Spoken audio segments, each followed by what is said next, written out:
الحمدللہ رب العالمین والصلاة والسلام علی اشرف الانبیاء والمرسلین وعلی آلہ وصحبہ ومن استنى بسنتہ الی یوم الدین اللہم جعلنا منہم ومن الذین آمنوا وعملوا الصالحات وتواصوا بالحق وتواصوا بالصبر آمین یا رب العالمین.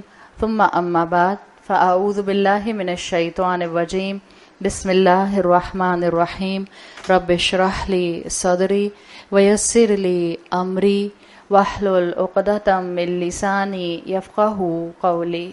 اللہم ثبتنا عند الموت بلا الہ الا اللہ. اے ہمارے اللہ، ہمیں ہماری موت پر کلمہ لا الہ الا اللہ پر ثابت قدم رکھے. آمین یا رب العالمین. سورہ ملک کی آیت نمبر 11 ہم نے مکمل کر لی تھی، اور سیکنڈ پیسج کی 11ویں آیت کے اندر اللہ تعالیٰ نے جو نافرمان لوگ ہوں گے ان کا جو انجام ہوگا اس کو مینشن کیا تھا. وہ نافرمان، وہ مشرک، وہ نان مسلم، وہ اللہ کا بندہ جو مسلمان تھا لیکن اس نے اپنی زندگی میں اسلام کو کبھی پریکٹیکلی عمل میں نہیں رکھا، وہ تمام لوگوں کی کیٹیگری جن کو موت تک اللہ کو توبہ کرنے کا موقع نہیں آیا، اللہ کو سوری بولنے کا موقع نہیں آیا، ان کی تصویر یہ دکھائی گئی اب تک کی آیات سے کہ اللہ تعالیٰ ان کو جو زندگی پھر آخرت میں دے گا وہ فل آف ریگریٹ ہوگی. اور دوسری چیز جو آپ کو پرومیننٹلی ان آیات میں نظر آئی وہ یہ کہ اللہ کی رحمت سے ان کو دور پھینک دیا جائے گا. اور یقیناً جس کے اوپر اللہ کی رحمت نہیں ہوگی، رحمت کا اپوزٹ اللہ کی کرس، اللہ کی لعنت اس کے ساتھ ہوگی. اسی لیے پیچھے آیا تھا فسحقا لاصحاب السعیر. آگے آیت نمبر 12 سے اب سیکنڈ پیسج میں ہی دوسرا تصویر کا رخ دکھایا جا رہا ہے، یعنی اللہ کے نیک بندے جنہوں نے اپنی زندگی کا بیسٹ یوٹیلائزیشن کیا، ان کے ساتھ اللہ تعالیٰ نے کیا معاملہ سورہ ملک میں ڈیفائن کیا ہے. آیت نمبر 12 ان الذین یخشون ربہم بالغیب لہم مغفرۃ واجر کبیر. یقیناً وہ لوگ جنہوں نے اپنے رب سے خشیت اختیار کی، وہ لوگ جنہوں نے اپنے رب کو بغیر دیکھے اس سے خوف رکھا. یخشون ربہم بالغیب، اللہ کو ان سین میں ہونے کے باوجود انہوں نے اللہ کو ایسے ہی مانا جیسے وہ سر سے نظر آنے والی کسی بھی چیز کو مانتے تھے. لہم مغفرۃ، تو ان کے لیے پہلی چیز، پہلا انعام کیا ہے؟ ان کے لیے مغفرت ہے. واجر کبیر، اور ان کے لیے بڑا اجر ہے. اس آیت میں مومنین کی پاور آف بلیف آپ کو نظر آتے ہیں کہ مومنین جنہوں نے غیب کی باتوں میں اپنے آپ کو اتنا کنوکشن کے ساتھ رکھا کہ غیب کی باتوں پر ایمان بھی ایسے لائے کہ اللہ تعالیٰ نے ان کو اپنا پسندیدہ بنا لیا اور اپنا قرب عطا کیا. جو پیچھے جہنم والوں کا ذکر تھا وہ ان کی موت کی بات کی تصویر تھی، اور یہاں پر جو مومنین کا ذکر ہے ان کی اس کریکٹرسٹک اور کوالٹی کے ساتھ ان کو ڈسکرائب کیا جا رہا ہے کہ وہ دنیا میں رہے کیسے، ان کا دنیا میں لائف سٹائل کیا تھا، ان کی دنیا میں ڈومینیٹنگ خوبی کیا تھی. اور دنیا میں ان کی ڈومینیٹنگ خوبی جو آ رہی ہے وہ خشیت آ رہی ہے. یخشون ربہم بالغیب، وہ اپنے رب سے خشیت رکھتے تھے. اور یہی وہ خوبی ہے جس کو آپ سورہ رحمان میں بھی پڑھتے ہیں کہ جس نے اللہ کا خوف اختیار کیا، وَلِمَنْ خَافَ مَقَامَ رَبِّهِ جَنَّتَانِ، جس نے اپنے آپ کو اکاؤنٹیبلٹی کے خوف کے ساتھ زندگی میں رکھا، اللہ تعالیٰ اس کو 2 باغ عطا کریں گے. تو یہاں پر خوبی ہے مومنین کی جو دنیا میں اللہ کے لیے اپنے لائف سٹائل کو بہترین بنانے والے تھے، کانسٹنٹلی نیکیاں کرنے والے، کانسٹنٹلی اللہ کی خاطر اپنے اعمال کو سنوارنے والے، کانسٹنٹلی عبادات میں بہتر سے بہتر کی طرف جانے والے، بیئر منیمم سے اوپر اٹھنے والے. صرف وہ نہیں کہ بس ہمیں یہ بتا دیں کہ فرض کیا ہے ہم فرض ادا کر لیں گے، فرض سے بڑھ کر عبادت کرنے والے. اور ان کی خوبی ایک اور آپ کو پریکٹیکل نوٹ پر یہ نظر آتی ہے، وہ لوگ جو خشیت رکھتے ہیں وہ عبادت گن گن کر نہیں کرتے. عبادت کے اوپر یا عبادت کے ریوارڈ کے اوپر وہ کاؤنٹر لگاتے نہیں ہیں کہ اچھا میں نے ایک نماز مسجد میں پڑھی تو مسجد میں ایک نماز پڑھنے کا 27 ٹائم زیادہ ثواب ہوتا ہے، تو اگر میں نے 5 نمازیں مسجد میں پڑھ لیں تو ایک دن میں نے 135 نیکیاں کما لی. مومن ایسا نہیں ہوتا کہ گن گن کر کاؤنٹر لگا لگا کر نیکیاں کرے. ہم جانتے ہیں کہ اللہ کے رسول صلی اللہ علیہ وسلم کی حدیث آتی ہے، 3 مساجد کے بارے میں آپ نے خاص طور پر کہا کہ ان کو وزٹ کرو، یہ مبارک اور یہ بلیسڈ جگہ ہیں. مسجد اقصی میں نماز پڑھنا، ایک نماز کا ریوارڈ 500 نمازوں کے برابر ہے. اللہ کے رسول صلی اللہ علیہ وسلم کی مسجد میں نماز پڑھنا، یعنی کہ مدینہ کی مسجد میں نماز پڑھنا، مسجد نبوی میں آپ صلی اللہ علیہ وسلم نے کہا ایک نماز کا ریوارڈ 1000 نماز کے برابر ہے. اور آپ کی حدیث میں بیت اللہ کے لیے آتا ہے کہ جس نے بیت اللہ میں ایک نماز پڑھی اس کی ایک نماز کا ریوارڈ 1,00,000 نماز کے برابر ہے. بعض لوگ اپنے عمرے کی نمازیں اور اپنے حج کی نمازیں کافی سمجھتے ہیں، اس لیے کہ وہ کیلکولیشن کر کے بتاتے ہیں ہم 40 دن وہاں رہے تھے، ہم نے جو ہے وہ 30 دن نمازیں حرم میں پڑھی تھیں بیت اللہ میں، 10 دن مسجد نبوی میں پڑھی تھیں، تو اتنی تو ہماری زندگی بھی نہیں ہوتی 70 سال کی جتنا ہمیں ریوارڈ ملنا تھا، تو ہم تو اپنی عمر کی نمازیں پڑھ چکے. مسلمان وہ لوگ جو جنت میں پہنچیں گے وہ اس طرح سے کاؤنٹر لگا لگا کر کیلکولیشنز کر کر کے ریوارڈ کے لیے اور نیکیوں کے لیے گن گن کر نیکیاں نہیں کرتے تھے، بلکہ ان کا مائنڈ سیٹ کیا تھا کہ جتنا موقع مل جائے اللہ کی عبادت کرنے کا اتنی عبادت کرتے تھے. اگر دن اللہ کی عبادت میں گزرتا ہے تو رات بھی اللہ کی عبادت میں گزرتی تھی. صحابہ کی کوالٹی آتی ہے دن کے مجاہد اور رات میں عبادت میں قیام کرنے میں بہترین اللہ کے عبادت گزار ہوا کرتے تھے. ایک واقعہ آتا ہے جس سے پتہ چلتا ہے کہ گن گن کر نیکیاں نہیں کرنی چاہیے. ایک واقعہ آتا ہے امام ابو حنیفہ کے دور میں. ایک مرتبہ امام ابو حنیفہ بازار میں تھے تو انہوں نے ایک شخص کو دیکھا. آپ کو معلوم ہے کہ اس دور میں ہر انسان ہر اسکالر کو بائی فیس نہیں جانتا تھا، اس لیے کہ وہ واٹس ایپ ڈی پی نہیں ہوتی تھی، فیس بک نہیں ہوتا تھا، تصویریں نہیں ہوتی تھیں. تو امام ابو حنیفہ کوفہ کے ایک بازار میں تھے. امام ابو حنیفہ نے ایک شخص کو دیکھا، جس شخص کو یہ دیکھ رہے تھے وہ شخص ان کو نہیں جانتا تھا کہ یہ امام ابو حنیفہ ہیں. تو انہوں نے اس شخص کو دیکھا کہ اس نے ایک جگہ سے 10 دینار چوری کیے، اور جب 10 دینار چوری کیے تو دوسری جگہ جا کر اس 10 دینار سے ایک چیز 10 دینار کی خرید لی. جو چیز خریدی 10 دینار کی وہ پوری کی پوری اس نے ایز اٹ از صدقہ کر دی. امام ابو حنیفہ سب کچھ آبزرو کر رہے تھے. امام ابو حنیفہ اس کے پاس گئے اور اسے کہا کہ میں نے دیکھا ہے کہ آپ نے 3 کام کیے ہیں. آپ نے چوری کی، اس کے بعد آپ نے اس چوری کے پیسے سے فلاں چیز خریدی، پھر آپ نے جتنی بھی چوری سے چیز خریدی تھی آپ نے پوری کی پوری صدقہ کر دی. یہ کیا تھا؟ تو اس شخص نے کہا آپ کو نہیں معلوم اللہ کے رسول صلی اللہ علیہ وسلم نے کیا سکھایا ہے؟ کہنے لگا اتاجر مع اللہ، میں نے اللہ کے ساتھ ٹریڈنگ کی ہے، میں نے اللہ کے ساتھ تجارت کی ہے. کہتا ہے آپ کو نہیں معلوم اللہ کے رسول کی حدیث کا مفہوم آتا ہے کہ اگر تم گناہ کرو تو ایک ہی گناہ لکھا جاتا ہے، اور اگر تم نیکی کرو الحسنۃ بعشر امثالھا، تو نیکیاں کتنی لکھی جاتی ہیں؟ 10. تو چوری تو میں نے ایک ہی کی تھی، چاہے 10 دینار چرائے تھے، عمل تو ایک تھا نا، تو وہ تو ایک کاؤنٹ ہوا. پھر جب میں نے اس کو صدقہ کر دیا تو اب کتنی مجھے نیکیاں مل گئی؟ 10 نیکیاں مل گئی. کیا بتا رہا ہے یہ آپ کو؟ علم کی کمی، کم علم نہایت نقصان دہ ہوتا ہے. کم علم نہایت نقصان دہ ہوتا ہے. اس لیے جب زندگی میں علم کا دروازہ کھل جائے تو وہ کسی نہ کسی اینگل سے کھلا رہنا چاہیے. ہاں کبھی اس علم کے دروازے سے آپ روز گزرتے ہیں، جیسے رمضان میں الحمدللہ آپ نے 8 دن کمٹمنٹ کیا کہ آپ کنزیکیٹو 8 دن آئیں گے. کبھی آپ روز نہیں گزر رہے ہوتے، ہفتے میں 1 دن، کبھی مہینے میں 1 دن، لیکن کچھ نہ کچھ اس علم کے دروازے سے گزرنے کا آپ کا اور میرا جو ہے وہ عمل جاری رہنا چاہیے. تو یہ کم علم تھا جس کی وجہ سے اس شخص نے اتنا بڑا غلطی کا اپنا جو تھا وہ عمل کیا. بہت سے اسکالرز یہ بات کہتے ہیں کہ مسلمانوں کے اندر جو ریٹ آف ایکسٹریمزم بڑھتا جا رہا ہے وہ بھی کم علم کی وجہ سے ہو رہا ہے. آپ دیکھیں جب علم نیا نیا آتا ہے، جب ہم اپنی گھروں کے اندر اپنے خاندانوں کے اندر نارمل لائف سٹائل گزار رہے تھے جیسے سارے مسلمان ہوتے ہیں، جیسے نارمل پاکستان کی فیملیز ہوتی تھیں، 5 وقت کی نماز پڑھنی، رمضان کے روزے رکھنے، اپنے بچے کو قرآن کی تلاوت کرا دینی، صدقہ کرنا، عمرہ، حج، یہ نارمل پاکستانی ماحول آپ کو ملتا تھا. پھر جب علم آنا شروع ہوا تو جیسے جیسے لوگ کورسز کرنا شروع ہوئے، چاہے کہنے کو انہوں نے پورے قرآن کا کورس کر لیا لیکن 1 سال 1.5 سال کا کورس کیا، کیا کورسز کرنے والوں کے اندر سختی آئی؟ ہم کہتے ہیں نہیں، وہ جو باقی لوگ تھے ان میں سختی آ گئی. نہیں، باقی لوگوں میں سختی نہیں آئی، باقی تو بیچارے ویسے کے ویسے ہی رہے. جن کے پاس علم آیا تھا وہ سخت مزاج ہو گئے، اس لیے کہ ان کو اپنا آپ درست عقیدے والا اور باقی سارا گھر کافر نظر آنا شروع ہو گیا. ہر انسان کو کافر ڈکلیئر کرتے رہے اپنی زبانوں سے بہت سے لوگ، جس کی وجہ سے گھر پھٹے، خاندان ٹوٹے، عورتوں نے طلاقیں تک لے لیں کہ میرا شوہر جو ہے وہ تو اس سیکٹ سے تعلق رکھتا ہے، میں اس کے ساتھ زندگی کیسے گزار سکتی ہوں.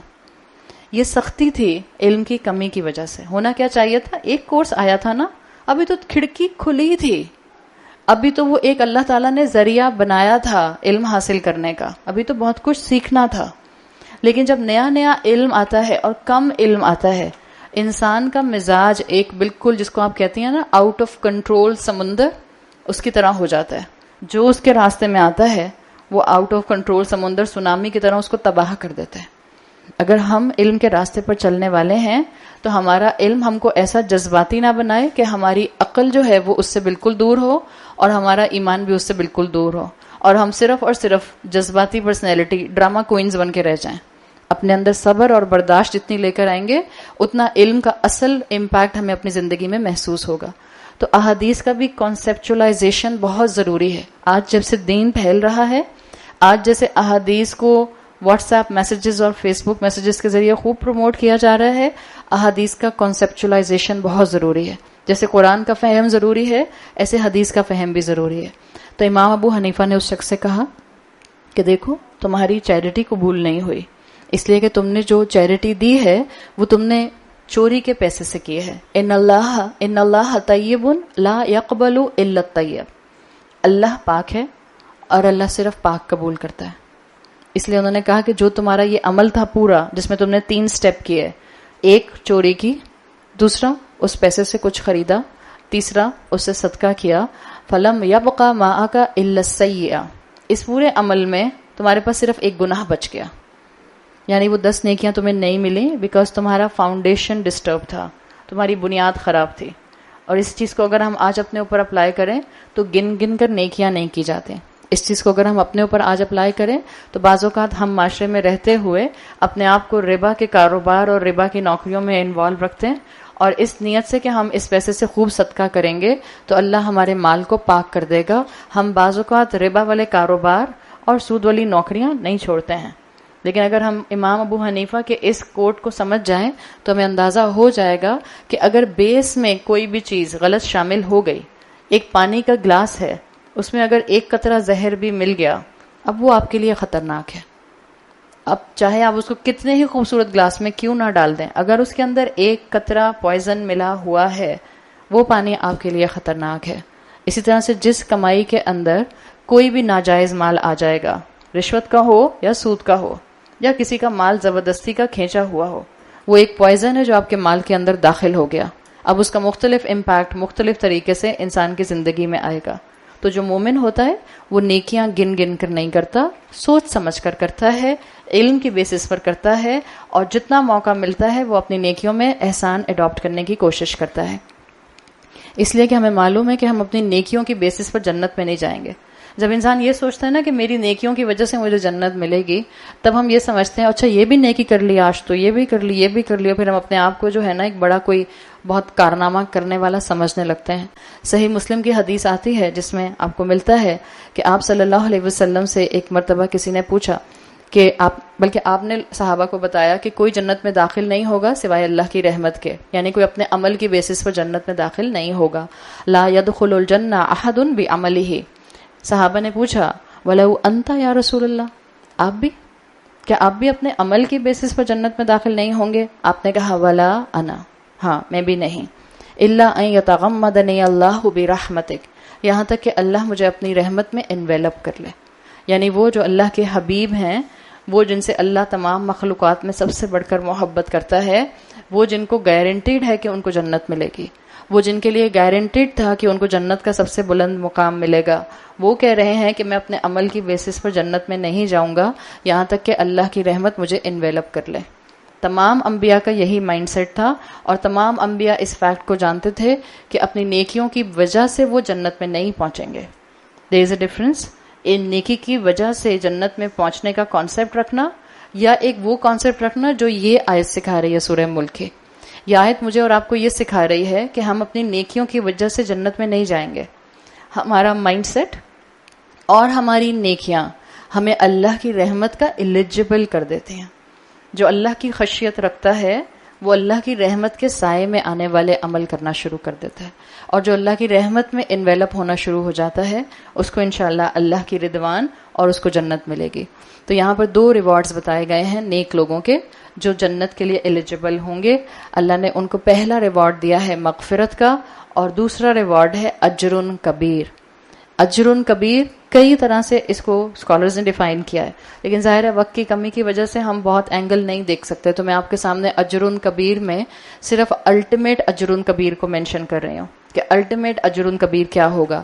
صحیح مسلم کی حدیث کا مفہوم آتا ہے کہ جنت میں ایک دن ہوگا جو اہل جنت کے لیے جمعے کے دن کی طرح کا دن ہوگا، یعنی کہ اہل جنت وہی لوگ ہیں جو دنیا میں مسلمان تھے، اہل جنت وہی لوگ ہیں جو دنیا میں پریکٹسنگ مسلمان تھے، اہل جنت وہی لوگ ہیں جن کے لیے دنیا میں عبادات بہت عام تھیں، یعنی کہ وہ اپنی عبادات میں ریگولر تھے، تو جمعے کی عبادت، جمعے کا دن، جمعے کے دن کی سنتیں ان کے لیے کوئی نئی چیز نہیں تھی۔ ایک جمعے کے دن کا اہتمام یہ بہت ہی زیادہ بلیسڈ چیز ہے۔ جمعے کے دن کو عید کیوں کہا جاتا ہے مسلمانوں کے؟ اس لیے کہ آپ صبح فجر کے بعد سے لے کر جمعے کے وقت تک، ہم میں سے زیادہ تر خواتین نماز پڑھنے نہیں جا پاتی ہیں اس لیے کہ ہماری مسجدوں میں عورتوں کی نماز کا انتظام نہیں ہوتا، لیکن ہم باقی تمام سنتیں پوری کر سکتے ہیں۔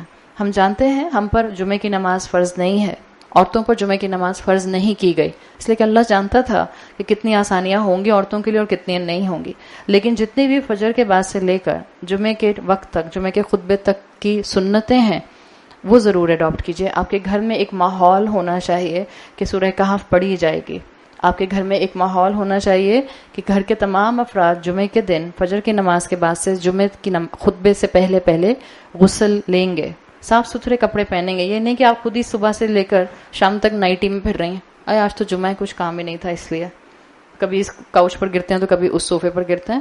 ایک پراپر اہتمام نظر آنا چاہیے، اور جتنا ہم یہ کریں گے انشاءاللہ اتنا ہم اس حدیث کے انڈر ان لوگوں کے درمیان میں آنے کے لیے اپنے آپ کو بزی کر لیں گے جن کو اللہ اہل جنت بنائے گا۔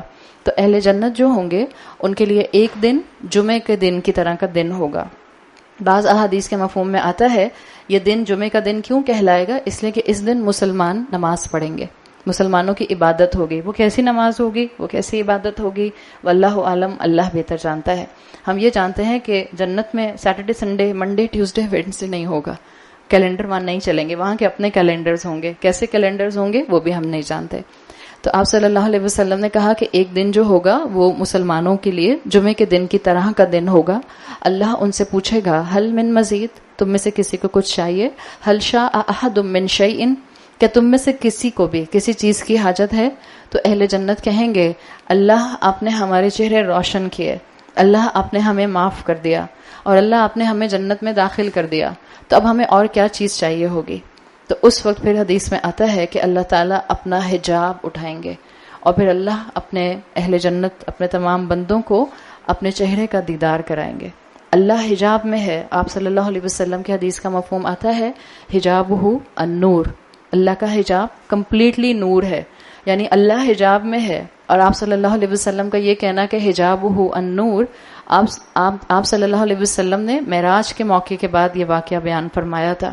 اللہ کا حجاب اتنا لیومینس ہے کہ آپ اس حجاب کو دیکھ نہیں سکتے۔ جب آپ کی نظر اس حجاب پر نہیں ٹکتی ہے تو جو اس حجاب کے اندر ہوگا وہ کیسا ہوگا؟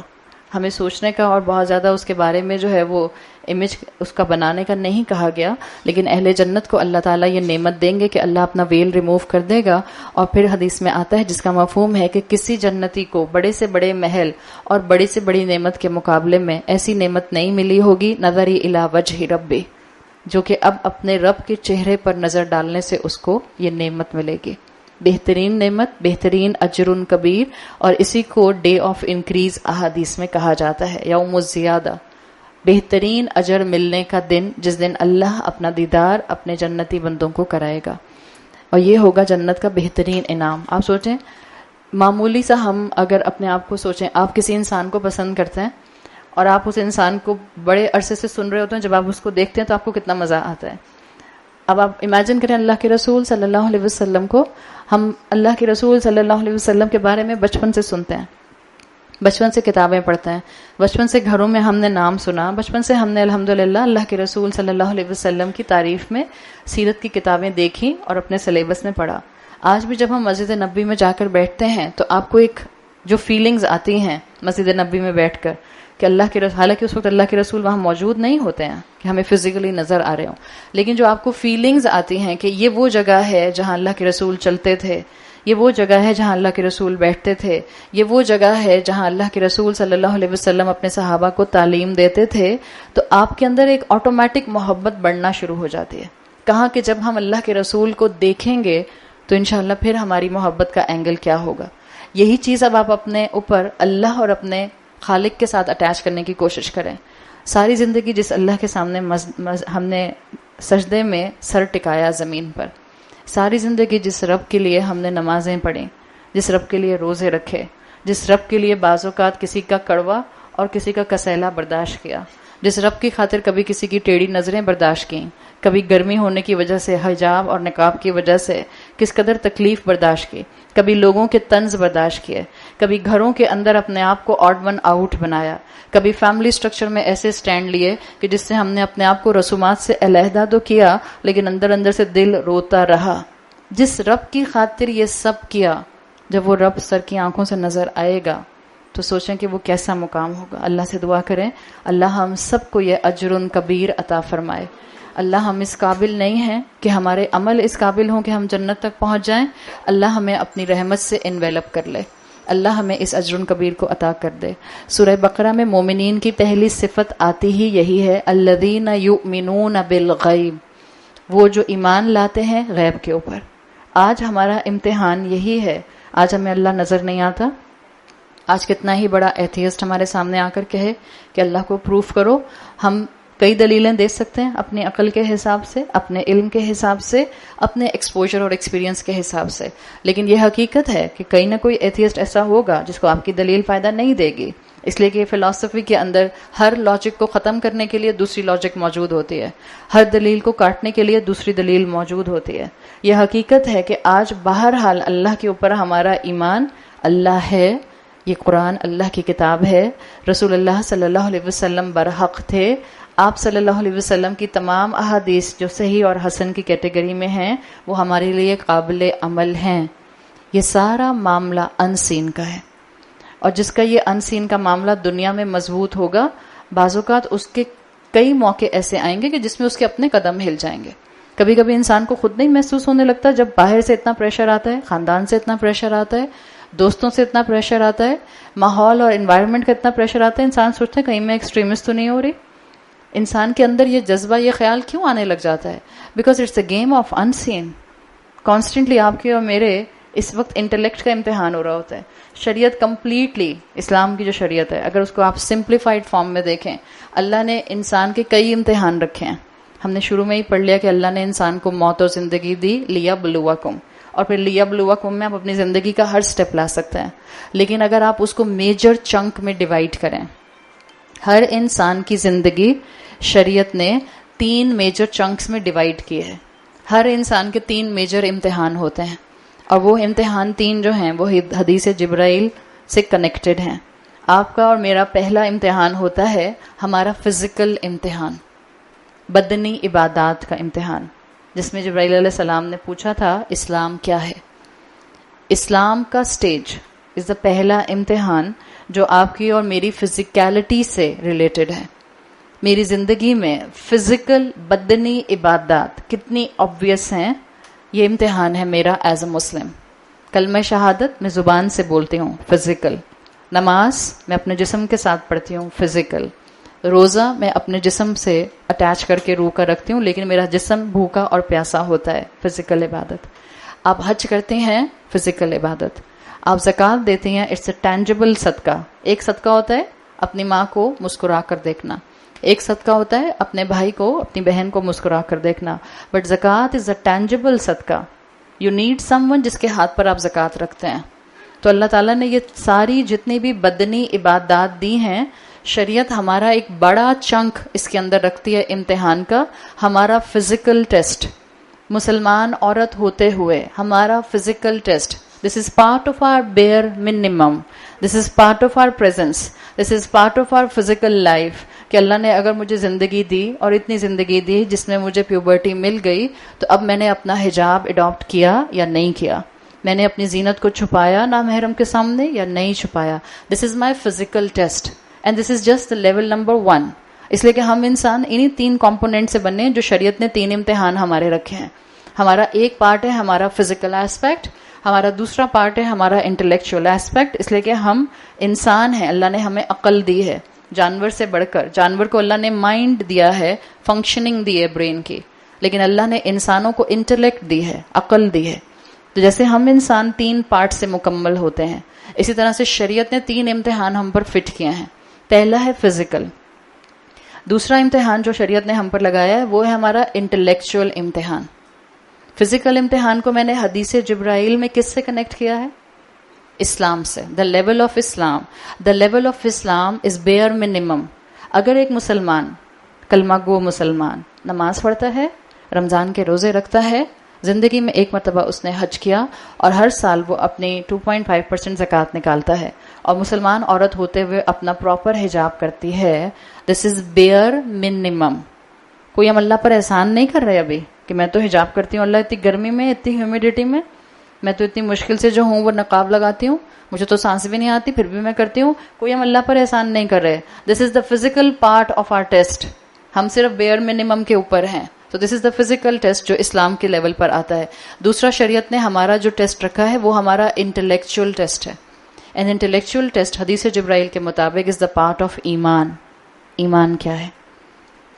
اور ایمان سارے کا سارا گیم ہی انسین کی ہے. اسٹارٹنگ ود ایمان باللہ. اللہ ہمیں نظر نہیں آتا، اللہ کو ہم دیکھ نہیں سکتے. اللہ کی کرسی کا ہم پڑھتے ضرور ہیں مگر اللہ کی کرسی ہم نے دیکھی نہیں. اللہ کا عرش سنتے ضرور ہیں، اللہ کا عرش ہم نے دیکھا نہیں. اللہ کا عرش پانی کے اوپر ہے، سنا ضرور ہے، دیکھا نہیں. اللہ نے جنت اور دوزخ بنائی ہے، پڑھا ضرور ہے، سنا ضرور ہے، دیکھی نہیں. تو ایمان باللہ کمپلیٹلی انسین. ایمان بر ملائکہ کمپلیٹلی انسین. ہمارا ایمان ہے کہ ہمارے ساتھ 2 فرشتے ہمارے کندھوں پر ہوتے ہیں، دیکھے تھوڑی ہم نے کہ کیسے ہیں. اور ہمارا ایمان یہ بھی ہونا ہمیں بتاتا ہے کہ اب فرشتوں کو آپ کو اور مجھے ڈپکٹ کرنے کی ضرورت نہیں ہے کہ وہ کیوٹ کیوٹ سے چھوٹے چھوٹے سے پکسیز بنا دیا. کس نے دیکھا فرشتہ؟ کسی نے نہیں دیکھا. تو یہ پارٹ آف آر ایمان کہ ہم فرشتے پر ایمان ضرور رکھیں گے کہ فرشتہ ہے، لیکن ہم اس کو اب اس طرح سے آرٹیکولیٹ نہیں کرنا شروع کر دیں گے کہ وہ اس طرح کا ہے. جتنی احادیث میں بتا دیا گیا کہ یہ فرشتے اس سائز کے ہیں، اسی فرشتے کو ہم سن لیں گے. جیسے اللہ کے رسول صلی اللہ علیہ وسلم نے بتایا، وہ فرشتے، وہ 8 فرشتے جنہوں نے اللہ کا عرش تھاما ہوا ہے، ہیومنگس فرشتے ہیں. جبرائیل علیہ السلام کے بارے میں ہم جانتے ہیں ہیومنگس فرشتے. آپ صلی اللہ علیہ وسلم نے جب پہلی مرتبہ جبرائیل علیہ السلام کو ان کی اوریجنل فارم پر دیکھا تھا تو پورے ہورائزن پر چھائے ہوئے تھے. جب آپ غار ہرا سے نیچے آ رہے تھے، آپ کو پورے ہورائزن پر صرف جبرائیل علیہ السلام نظر آئے تھے. اسی طرح سے جو اللہ کے عرش کو تھامے ہوئے فرشتے ہیں، آپ صلی اللہ علیہ وسلم نے صرف ایک گلمپس بتایا ہے. یہ بتایا، حدیث کا مفہوم آتا ہے کہ دے آر ہیومنگس، سائز میں بہت میگنیفائڈ ہیں. اور آپ نے اس میگنیفیکیشن کو ڈیفائن کرنے کے لیے کہا کہ اس فرشتے کے ایئر لوب، یہ جو آپ کان کا حصہ ہوتا ہے، اور شولڈر کا فاصلہ 300 سال کا ہے. کیا سائز ہے اس فرشتے کا تو اللہ بہتر جانتا ہے، لیکن اللہ کے رسول صلی اللہ علیہ وسلم نے جتنا بتا دیا ہم صرف اتنا ہی اس چیز کو سمجھ سکتے ہیں. تو یہ فرشتے ہیں کمپلیٹلی انسین پر ایمان، ایمان بالغیب. اسی طرح سے آپ کا اور میرا جنت اور دوزخ پر ایمان کمپلیٹلی انسین ہے. بہت فلسفی میں آگے جانے والوں نے بحثیں کی کہ یہ صرف ورچوئل جگہ ہیں، یہ کوئی فزیکل جگہ نہیں ہیں، دنیا میں آج موجود نہیں ہیں. مسلمان کا ایمان ہے یہ فزیکل سٹیٹس ہیں، یہ فزیکل جگہ ہیں، اور یہ جنت اور دوزخ موجود ہے. کہاں ہے ہمیں نہیں معلوم، واللہ عالم. ہمارے انسانوں کی دماغ کی تو لمیٹیشن یہ ہے کہ اللہ تعالیٰ نے اسی دنیا میں جو چیز بنائی ہے، جس کو آپ کہتے ہیں ذوالقرنین کی وہ دیوار جو اس سے انہوں نے یاجوج اور ماجوج کو بند رکھا ہوا ہے، انسان اپنی ہی دنیا کے اندر اس دیوار کو ابھی تک نہیں پہچان سکا کہ وہ دیوار کہاں ہے. وہ دیواریں چین نہیں ہے، وال آف چائنا نہیں ہے. آپ کے پاس کتنا بڑا سیٹلائٹ آ جائے، آپ کتنا زیادہ جو ہے وہ بہت ہی میگنیفائڈ سوفسٹیکیٹڈ جو ہیں وہ اپنی چیزیں بنا لیں اور گیجٹس بنا لیں، بٹ نو بڈی نوز کہ وہ دیوار کہاں ہے جہاں ذوالقرنین نے اس کو بنا کر یاجوج ماجوج کو ایک طرف بند کیا ہوا ہے. یہ انسانی عقل کی لمیٹیشن ہے. It's a matter of completely belief in unseen. اور جو انسان، جو مسلمان بیئر منیمم یعنی اسلام کی عبادات کو اڈاپٹ کرنے کے ساتھ ساتھ اللہ کے لیے اپنی عقل کو انسین کے تابع کر دیتا ہے، that's the important part. Intellectually آپ اور میں کامیاب کیسے ہوں گے؟ جب ہم عقل کو قرآن کے پیچھے رکھیں گے. عقل کو قرآن کے آگے لے کر جائیں گے تو بہت دھوکہ کھائیں گے. مومن وہ ہوتا ہے یخشون ربہم کی کیٹیگری والا جو انٹلیکچوئل امتحان میں کامیاب ہوتا ہے، عقل کو پیچھے رکھتا ہے اور اپنے ریشنل کو ہمیشہ پیچھے رکھتا ہے. دس از دا سیکنڈ کمپوننٹ. ہر معاملے میں اطیعوا اللہ و اطیعوا الرسول. قرآن میں جتنی مرتبہ اطیعوا اللہ آیا ہے every time it is coupled with اطیعوا الرسول. انفیکٹ ایک مرتبہ اطیعوا الرسول اکیلا آیا ہے، وہاں اطیعوا اللہ آیا بھی نہیں ہے. تو جب ہم صرف اور صرف اس چیز کو ذہن میں رکھیں گے کہ اللہ کی بات مان لو، قرآن از انف فار می، کافی ہے میں قرآن پر عمل کر لوں، اللہ کے رسول صلی اللہ علیہ وسلم کی احادیث میں ڈاؤٹ ہے، یہ تو اتنے 100 سال کے بعد لکھی گئیں، ان کے اندر تو آج بھی جو ہے وہ صحیح اور حسن کی کیٹیگری بنتی رہتی ہے، تو بہتر ہے کہ stick yourself to the Quran. It's a فتنہ، کمپلیٹلی اٹس اے فتنہ. آپ قرآن کی اطاعت کر نہیں سکتے، آپ اللہ کی اطاعت کر نہیں سکتے جب تک کہ آپ اطیع الرسول نہیں کریں گے، جب تک آپ رسول اللہ صلی اللہ علیہ وسلم کی پوزیشن کو نہیں سمجھیں گے. تو اللہ کے رسول کی پوزیشن کو سمجھنا، اپنی عقل کو احادیث کے تابع لے کر آنا، یہ حدیث کے تابع لے کر آنا ہی ہے. بات سمجھ آئے یا نہ سمجھ آئے، سبمٹ کریں. سبمٹ کرنے میں ضروری نہیں ہوتا مجھے پہلے لاجک دیں، سمجھ آئے گی تو مانوں گی، نہیں. سبمٹ کرنے میں آپ نے سمعنا و اطعنا کرنا ہے، اور کیسے کرنا ہے؟ طوعا و کرہن، دل کرے یا نہ کرے، سمجھ آئے یا نہ آئے، آپ نے اور میں نے اللہ کی بات کو ماننا ہے. تو یہ سیکنڈ امتحان ہے ہمارا جو اللہ تعالیٰ شریعت میں ہم لیتے ہیں. یہ کمپلیٹلی بیسڈ ہے ایمانیات پر. آپ کی اور میرے لیے تو رسول بھی ایمان بالغیب میں آتے ہیں. صحابہ نے اپنے سر کی آنکھوں سے رسول اللہ کو دیکھا تھا، اس سے پچھلے رسول تو صحابہ نے نہیں دیکھے تھے. آپ نے اور میں نے نہ پچھلے رسول دیکھے نہ اللہ کے رسول دیکھے. تو آپ کی اور میرے لیے تو رسول اللہ صلی اللہ علیہ وسلم پر بھی ایمان لانا سارٹ آف ایمان بالغیب ہے. تو جتنا انٹلیکچولی انسان اس میں کامیاب ہوتا ہے اس کا ایمان کا لیول بڑھتا رہتا ہے. تیسرا شریعت ہمارا ٹیسٹ لیتی ہے اسی اینگل سے جو کہ ہمارا تھرڈ کمپوننٹ ہے انسان کی ایگزسٹنس کا، اور وہ تھرڈ کمپوننٹ ہے ہمارا اسپرچول پارٹ، اسپرچول ایگزسٹنس. حدیث جبرائیل کے مطابق ہمارا یہ تھرڈ ٹیسٹ جو ہے یہ احسان کے لیول سے اڈاپٹڈ ہے.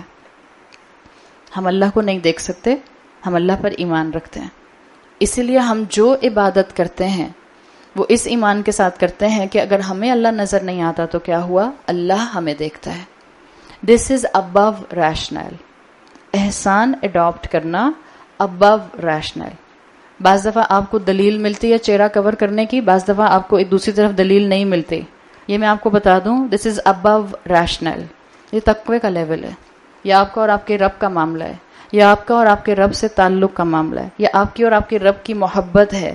کتنا آپ کا دل چاہتا ہے احسان اڈاپٹ کرنے کا. جب دنیا میں بیسٹ مانگتے ہیں تو دین میں عمل کرتے ہوئے بیسٹ کی طرف کیوں نہیں دوڑتے؟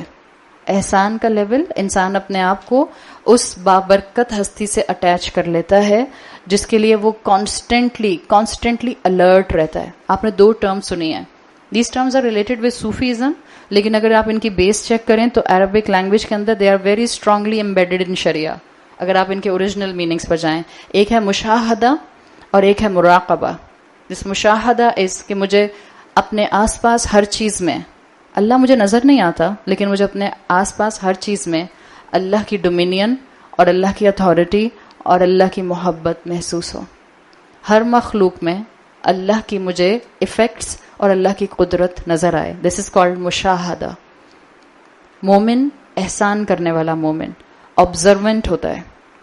اس کے لیے ہر دوسرا انسان، اس کے لیے ہر آس پاس کا کوئی بھی انسیڈنٹ، اس کے لیے کوئی نہ کوئی موقع، اس کے لیے ہر دن اللہ کا مشاہدہ کرنے کے لیے ایک ایکسپیرینس ہوتا ہے. اللہ ہمیں نظر نہیں آتا لیکن اللہ کی آیات ہمارے ارد گرد بکھری ہیں، چاہے وہ آفاق میں ہوں، چاہے وہ ہمارے انفس میں ہوں، چاہے وہ ہمارے آس پاس کی کسی انسان کی شکل میں ہوں یا وہ قرآن کی ہوں. مشاہدہ اسٹرانگ ہوتا ہے محسن کا.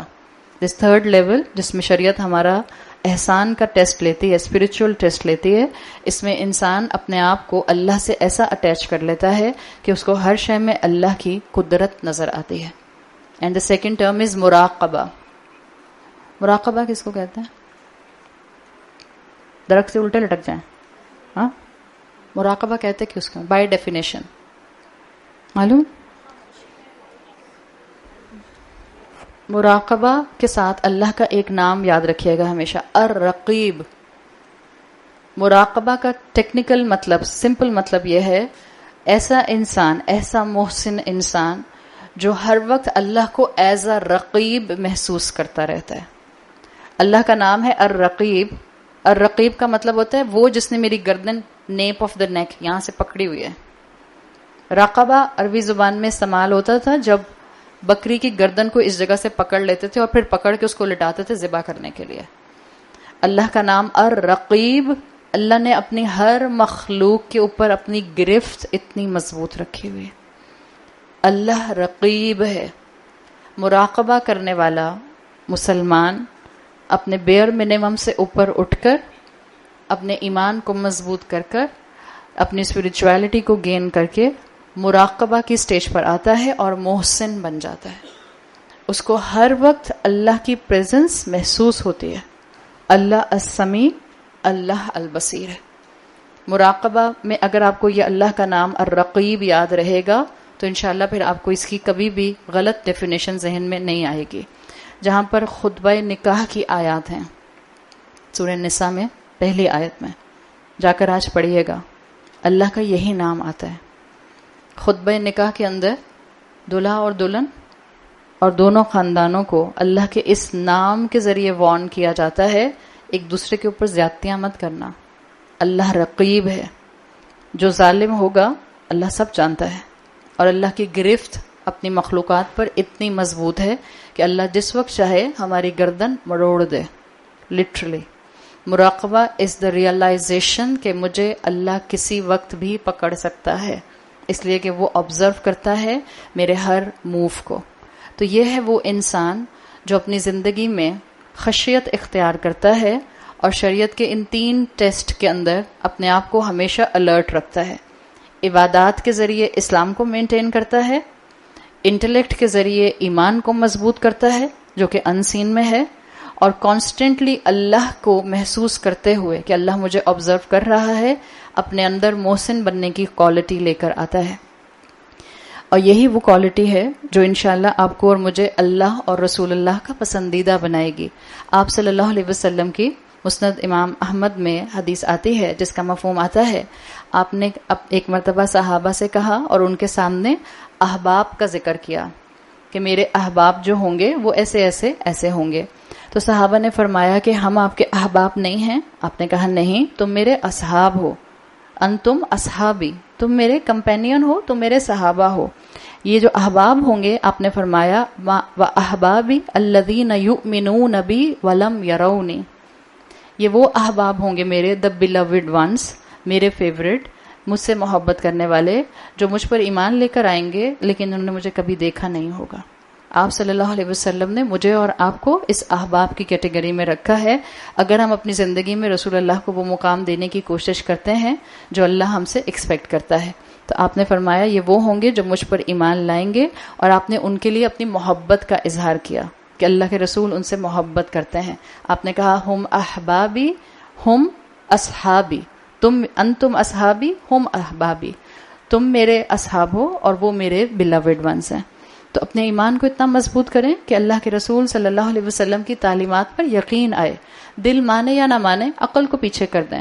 جب اللہ کے رسول نے کہا ہے کہ اگر تمہارے مشروب میں مکھی گر جائے تو کیا کرو؟ اس کو پورا ڈپ کرو، باہر نکالو اور پھر چائے سنک میں پھینک کے آ جاؤ۔ نہیں، ہمارے ایمان اتنے ہی کمزور ہیں۔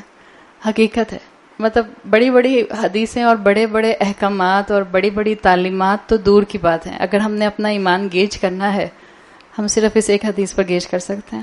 ہم سب کے ایمان بہت کمزور ہیں۔ 10 مرتبہ خیال آتا ہے پھینکوں گے نہیں، پھینکوں گے نہیں، پھینکوں گے نہیں، پھر بعض دفعہ انسان کہتا ہے اچھا سنت پوری کرتے ہوئے ایک سپ لے کے پھر جلدی سے پھینک دیتی ہوں۔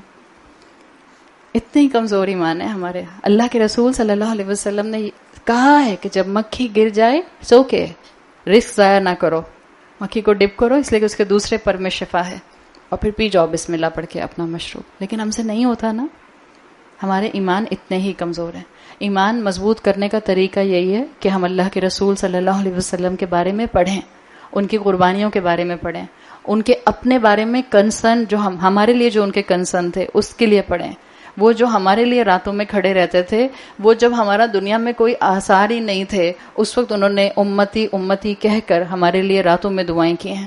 وہ جس وقت کسی کو کسی کی پرواہ نہیں ہوگی اور ایک نفسی نفسی کا عالم ہوگا، اس وقت بھی اللہ کے رسول امتی امتی کہہ کر اللہ کے سامنے گڑ گڑا رہے ہوں گے کہ میری امت کو بچا لے۔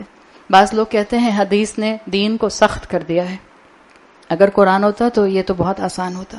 کیسے نکلتا ہے ہماری زبان سے یہ کہ دین میں حدیث نے سختی کر دی ہے؟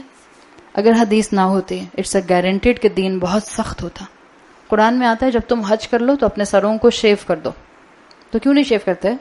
جو حدیثوں سے چڑھتے ہیں، جو منکر حدیث ہیں، جن کو اللہ کے رسول صلی اللہ علیہ وسلم کی احادیث جو ہیں وہ آج تک ڈاؤٹ فل لگتی ہیں، ایون صحیح احادیث بھی۔ یہ اس سے بڑا فتنہ کیا ہوگا؟ 100 سے زیادہ صحیح احادیث ہیں جو نزول عیسیٰ علیہ السلام کے آنے کی بات کرتے ہیں، اور یہ کہہ دیا جائے کہ کوئی عیسیٰ علیہ السلام نہیں آئیں گے، اس سے بڑا فتنہ کیا ہوگا؟ اگر قرآن یہ کہتا، اگر صرف قرآن کو ماننا ہے تو جائیں نا، مانے نا قرآن۔ جب آپ حج کرتے ہیں اور آپ اپنا احرام کھولنے سے پہلے اپنا حلق کرائیں نا، پھر مردوں کی طرح کریں نا شیف، سر گنجے ہو کے آئیں نا ساری عورتیں۔ وہاں نہیں مانتے، وہاں تو حدیث کے مطابق اپنے اتنے بال 3 انگلیوں کے برابر پکڑ کے کاٹ لیتے ہیں۔ تو پھر یہ دین کی باتیں صرف نفس کی خواہش ہے اور کچھ نہیں ہے۔ رسول کی بات باقی جگہوں پر اس لیے نہیں مانی جاتی ہے کہ نفس پر زد پڑتی ہے، کمفرٹ زون چھوڑنا پڑتا ہے، اپنا لائف سٹائل بدلنا پڑتا ہے، اپنی خواہشات کو تھامنا پڑتا ہے۔ اللہ کے رسول صلی اللہ علیہ وسلم پر ایمان اسی شخص کا بڑھے گا جس کے اندر اللہ کی خشیت بڑھے گی۔ اللہ کی خشیت انسان کے نفس کو تھامنے والی چیز ہے۔ اللہ کی خشیت انسان کو نافرمانی سے بچا لیتی ہے، ہم گناہ کی طرف نہیں جاتے۔ اللہ کی خشیت جو ہے وہ اللہ کا خوف پیدا کرتی ہے۔ کیسا خوف؟ ایسا خوف نہیں کہ ڈر ڈر کے ہم سے چلا نہیں جا رہا، ڈر ڈر کے ہم سے زندگی میں عمل نہیں کیا جا رہا ہے۔ ایسا خوف کہ کہیں میرا اللہ مجھ سے ناراض نہ ہو جائے۔ جس سے آپ محبت کرتی ہیں آپ اس کی ناراضگی سے ڈرتی ہیں۔ اللہ کا جب خوف رکھا جاتا ہے یہ رحمان کی محبت ہے،